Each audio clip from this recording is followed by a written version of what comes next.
All right, first up, this is not good. Trump has been telling major outlets like Axios in the US and Channel 12 in Israel that he is, quote, considering a massive attack, bigger than ever before. I am close to making a decision. We are all set for it, end quote. The key word for me right here is attack. Does that mean increasing airstrikes throughout Iran? Does that mean dropping big ass bombs on nuclear infrastructure like Pickaxe Mountain? Or does it mean putting boots on the ground at Karg Island or in the Strait?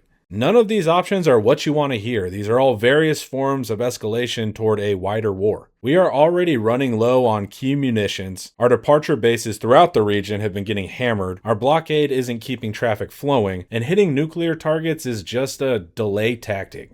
It's not something that solves the issue entirely. But since Iran has been effective in its asymmetrical attacks, the US actually might see raising the stakes as the only place where its advantage actually lies. And on top of that, to complicate it, Trump internalizes every world event as a personal attack. So this adds a layer of ego here that shouldn't be present in US military strategy. Does taking Karg Island give the US the bargaining chip to end things eventually? The IRGC and the Iranian government make a huge sum of their money through the control of their oil infrastructure. That's true. So it would be a hit, and also a hit globally. But putting troops there will likely make US personnel sitting ducks, right in view of Iran's mountain missile sites and of course the drone attacks. There will be casualties. So does it mean we spread the strikes out more broadly than the western side and southern coast of Iran we've been hitting recently? There are military targets throughout the country, but we already tried that in phase 1 and it didn't succeed in collapsing their resolve or regime.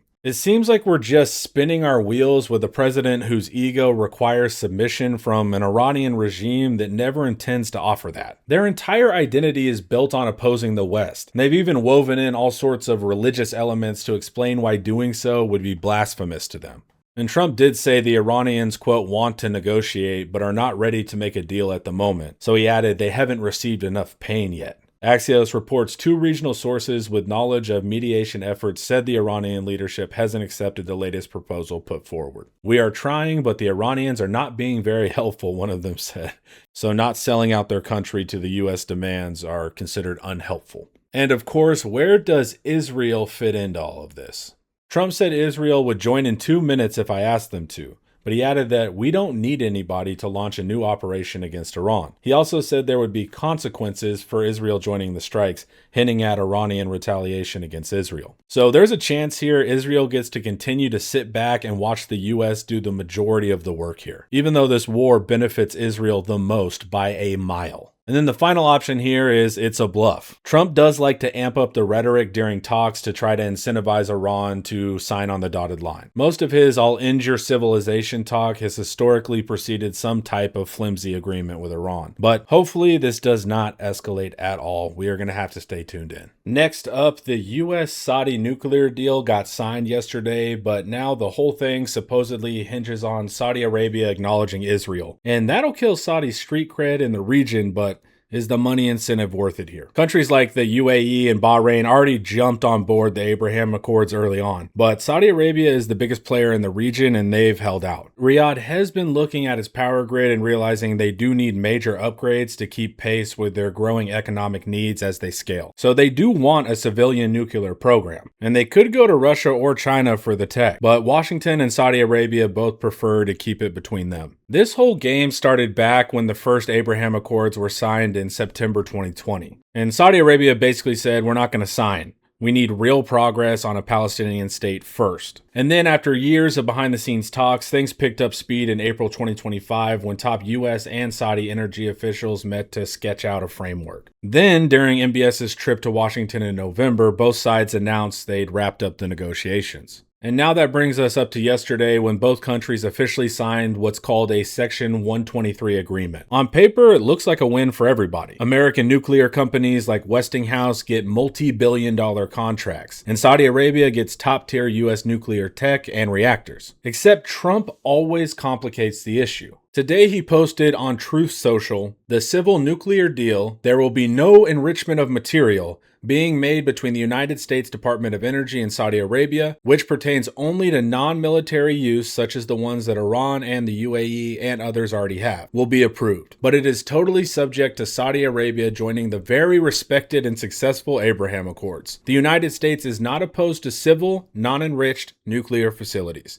Thank you for your attention to this matter. So even though the deal was signed, the terms have changed again. So normalize Israel or no deal for Saudi Arabia. And Saudi Arabia's position hasn't budged yet. They keep repeating that formal ties with Israel aren't happening without a real, viable path to an independent Palestinian state. This is a political football in the Middle East you can't really afford to budge on. But to complicate it further, that civilian infrastructure can be used to develop weapons with some added steps. Look at the whole situation with Iran right now. So the Middle East hawks don't like that part. To try and bypass that fear, the US is proposing a quote black box setup, basically keeping any potential enrichment facilities under strict US control and oversight. So as it stands right now, the agreement is signed, but still somehow in limbo. And that's a common theme with US Middle Eastern negotiations currently. So now does Saudi end up cozying up to Israel, or do they stand pat? Or sneakily, do they consider back channels with Russia or China?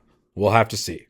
And then next up, oil is back above $100 a barrel for the first time since late May. And if you've looked at global energy markets over the last week, things went from relatively calm to looking pretty tight real quick. The causes are pretty obvious. First, the Houthis got active in the Bab el-Mandeb Strait and the Red Sea, hitting vessels after Saudi Arabia struck that Sana'a airport last week. And of course, acting on orders from their patron, Iran. And that freaks the market out, leaving insurers and investors with cold feet. Makes sense. And of course, then there's the big one, the ongoing blockade in the Strait of Hormuz. Between failing diplomatic talks and the daily exchange of strikes, shipping traffic remains at a near standstill, regardless of what Washington says. But on top of that, Ukraine has been hitting major oil infrastructure in Russia. So that's another massive global producer struggling right now. And finally, while China's imports have been slow recently, they'll inevitably need to step back into the market soon. That will add even more pressure on the demand side, making it the next domino to fall. Strange world right now. So that's the fun of geopolitics from today. Make sure to like, subscribe, and comment your thoughts. I'd like to talk to you.